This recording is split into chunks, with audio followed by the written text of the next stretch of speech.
যেই আমি একসময় সবার সাথে মিশার চেষ্টা করতাম, সেই আমি আজ সবার থেকে দূরে থাকার চেষ্টা করি। নিজের কষ্টের কথা কাউকে বলার চাইতে একাকিত্বের সাথে নিজেকে মানিয়ে নেওয়াটাই অনেক ভালো।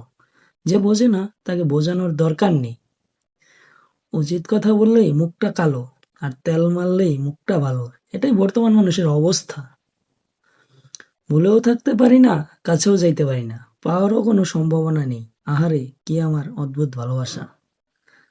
দিন যত যাচ্ছে জীবন তত কঠিন হচ্ছে, হারিয়ে যাচ্ছে জীবনের সুন্দর মুহূর্তগুলো। সময় খারাপ হলে অনেক কিছুই খারাপ ঘটে, এমনকি যে আপনাকে সবচেয়ে ভালো বোঝে, ভালো জানে, সেও দূরে সরে যায়।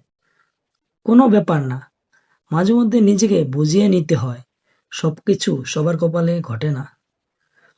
কাটা গায়ে যেভাবে লবণ দিলে খুব যন্ত্রণা হয়, কিন্তু মৃত্যু হয় না, ঠিক এভাবেই কিছু মানুষ আমাকে যন্ত্রণা দিয়েছে প্রতিনিয়ত, আমারও মৃত্যু হয়নি।